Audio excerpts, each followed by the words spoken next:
Hello everyone, my name's Jonathan Swift and I'm the Managing Editor of Education Today magazine. I'm here at Bett in London today to talk to Martin Lethbridge of cybersecurity company Watchguard. Martin, it's very nice to meet you. Hi, how are you doing? Very well, thank you. How's the show been for you? It's been amazing. You know, it's so nice to see all the education, having them come to see us, because a lot of them are our customers. It's a big part of our business. But it's also great to hear them coming and finding out what's new, what we've got on, how we can help to protect them. And I mean, we all know that the threats are out there, but everyone's also thinking, schools, do they really need to be protected? Yes, they do. We all know cybersecurity is a huge issue, and let's move on to that in a moment. But firstly, tell us what you're doing at the show, what you're displaying, what you're exhibiting, and a little bit more about the platform generally. Okay, so Watchguard, we've been going for like 26 years. I've been with the company for like 13 odd years, and people know us for our red firewalls and how it brings UTM, Unified Threat Management, on one box. So the URL protection, the AV, IPS protection, all those sort of things that you need to be able to protect the network and that side of things. But we've grown as a company and we've added multiple products on there. We call them the 4 pillars. So from network security to our secure Wi-Fi, protecting against the airspace on that side. Our MFA, basically identifying who that user is and making sure we know who they are. And then finally our endpoint, and that's one of the key things, and how we're able to join that security together, one single pane of glass, easy to manage, and also to see how it all interacts together and able to actually help to protect the business or the environment, and that's what we're all about. So taking a step back from the hardware and talking more generally about cybersecurity, why is the education sector such a target for cyber? Oh wow, it's because they have, young students, they have data. It really boils down to that data. So they have, the students' data of, their personal information, maybe their national insurance numbers, addresses, even down to the parents' credit card details and stuff like that. So the cyber people, they really don't care what the business is. If you've got information that they can sell, they're going to go after you. And schools are no different. Just because they're in the education market, they have data on people and they want to collect that data and they want to sell it on that dark web and make money out of it. That's what it all boils down to, money. So what are some of the key technologies then that schools maybe should be thinking about in terms of mitigating some of these risks and ensuring their kids are safe? I mean, we all know about firewalls. Everyone thinks of a firewall as just that thing, that perimeter is there to stop bad people coming in. But it's also to stop the badness going out as well, because as we know, kids are, I always say I learn more from kids than I do from any company, because those kids are always trying to push the boundaries, always trying to find their way out. So one, we have to try and make sure we're safeguarding them and stopping them from going to the sites or even looking up things that they shouldn't be looking up. So that's one of the key things. Safeguarding is very important. But we also need to be able to actually make sure we're educating. So like phishing attacks. Phishing attacks is massive on that side. About that now. Oh, we do. It's still the #1 threat. Absolutely. But what we do is we educate people on that. When they do click on that link, we protect them and give them that education on that one. Let's see.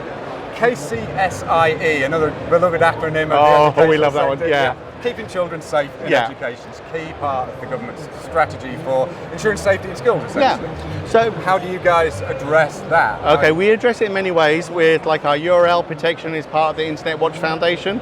So it has the 133 categories, subcategorizing, looking at those sort of websites, making sure that they're all safe and no radicalization on those side of things. And we've also just brought to the product the alerting. So when a child actually puts in a keyword search, we'll send an alert to the safeguarding officers to say, you may want to check what that child is doing. Now we're always evolving that and making it better. Because at the end of the day, the kids will use different languages than what I probably used at my age on that side, that's for sure. So it's one of those things that is something that's a constantly evolving way to actually help to protect. And then on top of that, then we have to be able to look at like making sure that safe search is turned on. But then some schools are going down the route of bring my own devices. How can we actually help to protect that? Well, this is how we can use like our DNS level protection, which means that it doesn't put anything on that BYOD device because you don't own that device, but be able to make sure that they can't bypass it.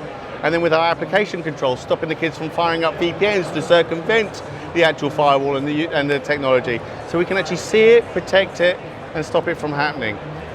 Is this a managed system then? This doesn't rely on extreme technical knowledge in the schools or academy trusts, it's something that... So what we do is we try and do security that's simple. Right. Because one of the things is if you make security hard to use, well, people won't do it. Yeah. You know, I always relate back to when Steve Jobs came up with the iPhone and said, this is how you protect your phone and use the fingerprint. Everyone went, amazing. But that was the whole thing, is if you can make security simple, we can turn it on, we can do it. So whether you're a school that you don't have the expertise, we have partners there to help you. Yeah. But if you have that expertise, you can actually look at it and see that single pane of glass with like our endpoint, our MFA, the Wi-Fi, and the firewall all talking together.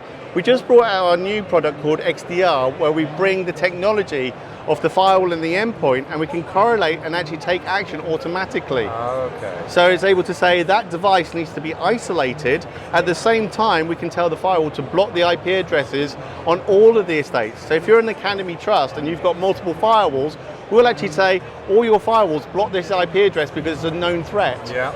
Done instantaneously.